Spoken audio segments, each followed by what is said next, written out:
Morning children, welcome you all back to our lesson. So children, in grammar I explained first part grammar as संज्ञा. Now सर्वनाम. सर्वनाम का अर्थ क्या होता है बच्चों? pronoun. So what is noun children? The name the what is a noun children? The संज्ञा किसे कहते हैं? जिनके जो शब्द किसी व्यक्ति वस्तु स्थान का बोध होता है. उसी प्रकार सर्वनाम के बारे में पढ़ेंगे बच्चों. अभी सर्वनाम का अर्थ क्या होता है? pronoun. What is pronoun children? The words which comes in the place of noun. तो संज्ञा के बदले जो शब्द का प्रयोग आता है उसे सर्वनाम कहते हैं. तो बच्चों अभी सर्वनाम का डेफिनेशन क्या होता है?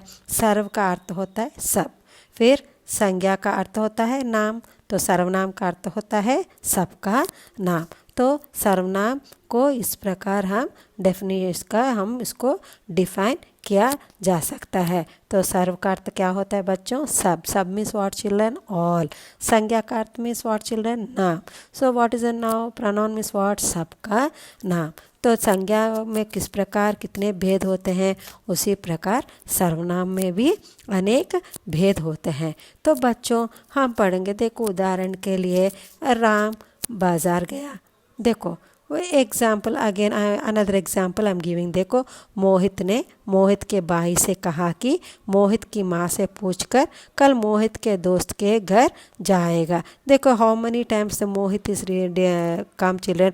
1 2 3 टाइम्स. सो देखो always telling Mohit Mohit Mohit. Instead of that we can use another word. What is that? Mohit ने अपने भाई से कहा कि वो माँ से पूछकर अपने दोस्त के घर जाएगा. तो instead of Mohit only here how many times it has been used children?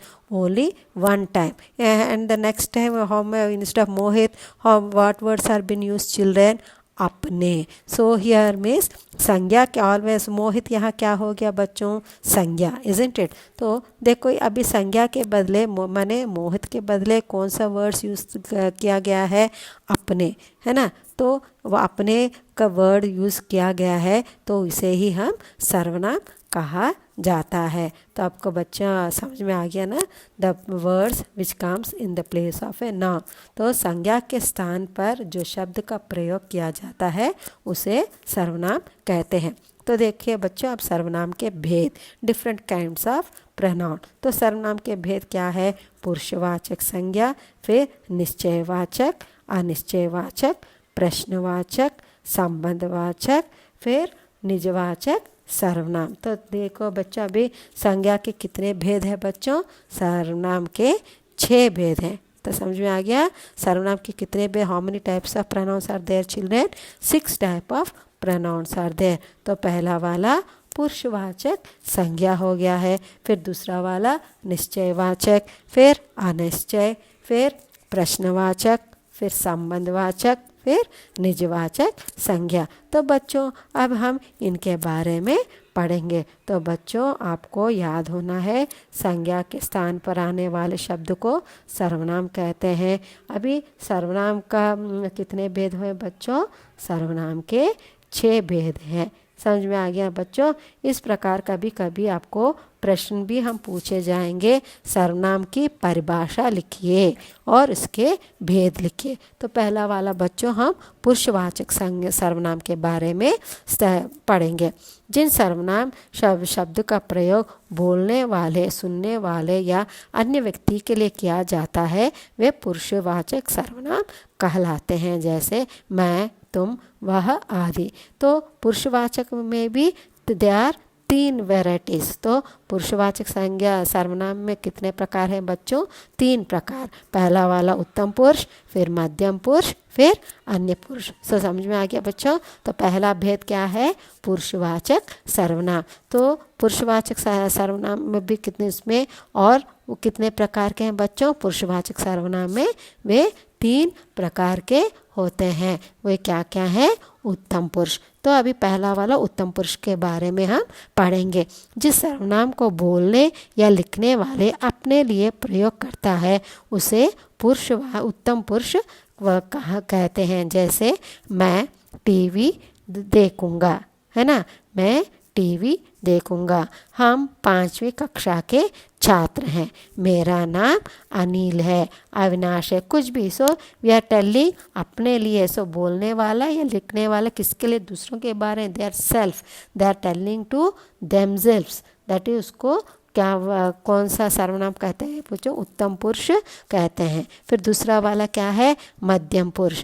जो पुरुषवाचक, मध्यम पुरुषवाचक जिस सर्वनाम को बोलने वाला सुनने वाले के लिए प्रयोग करता है उसे मध्यम पुरुषवाचक सर्वनाम कहते हैं। Means the person who is बोलने वाले, सुनने वाले, is telling to other is listening. तुम चित्र बनाओ, आप इधर बैठिए। Means they are giving order या they are telling to second, 2 persons are been involve in it. इसको क्या कहते हैं बच्चों? मध्यम पुरुषवाचक सर्वनाम। तो आ गया बच्चों आपको, पहला वाला हो गया है उत्तम पुरुष, अभी मध्यम पुरुष, और तीसरा वाला है अन्य पुरुषवाचक। तो इसमें क्या है? जिस सर्वनाम को कहने या बोलने वाला किसी अन्य पुरुषों के लिए प्रयोग करता है उसे अन्य पुरुषवाचक सर्वनाम कहते हैं। समझ में आ गया? समझ में आ गया? Means the third person is been involve, that is called as अन्य पुरुषवाचक सर्वनाम। तो देखो उसके पास कार है।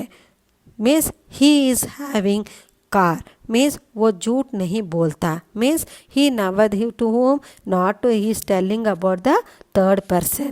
Now in this next one is what children, so that is the first one पुरुषवाचक सर्वनाम। अभी दूसरा क्या है? निश्चयवाचक सर्वनाम।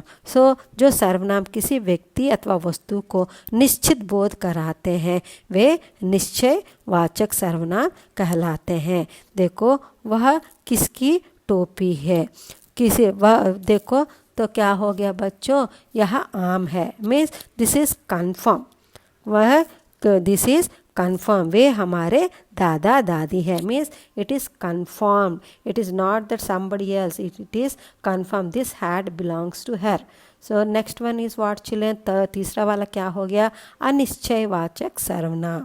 तो जिस सर्वनाम शब्दों से किसी निश्चित वस्तु या व्यक्ति का बोध ना हो उसे अनिश्चयवाचक सर्वनाम कहते हैं। Means it is not confirm. निश्चय मीन्स इट इज़ कन्फर्म, अनिश्चय means it is not confirm. कोई देखो बच्चों, कुछ रुपये माँ को दे दो। Means what children? Not confirm, some amount, the amount is not confirm. So children, the things which are not confirm, they are not, that is called as अनिश्चयवाचक सर्वनाम। फिर अगला वाला कौन सा हो गया बच्चों? प्रश्नवाचक सर्वनाम। सो जिस सर्वनाम शब्दों का प्रयोग प्रश्न पूछने के लिए किया जाता है उसे प्रश्नवाचक सर्वनाम कहते हैं। मीन्स व्हाट प्रश्न मीन्स व्हाट चिल्ड्रेन? क्वेश्चनिंग।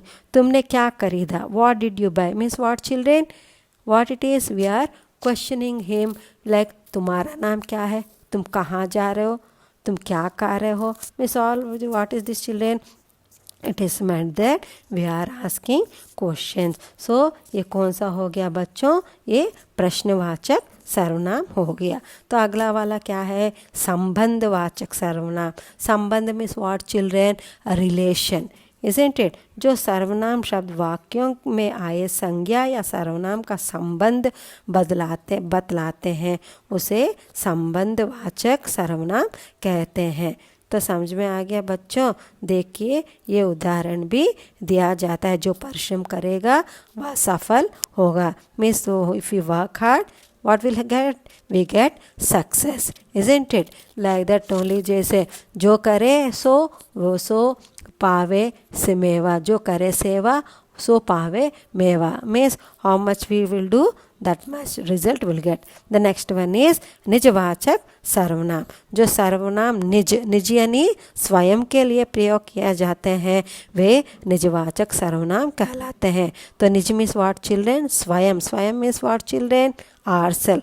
वह खुद ही चला गया। Means What children? They are telling themselves, not about somebody else. मैं यह कार्य स्वयं कर लूँगा means I can do this work myself. Another example, Ramu अपने गांव जाता है means he is going himself. He is not taking help of anybody. So that is called as निजवाचक सर्वनाम. Did you understand children? What is निजवाचक? निज means what children? Self, स्वयं को यह हो गया है निजवाचक सर्वनाम. जैसे अनेक एग्जाम्पल्स में, यह मिठाई मैं खुद बनाई means I myself prepare this sweet without anybody's help.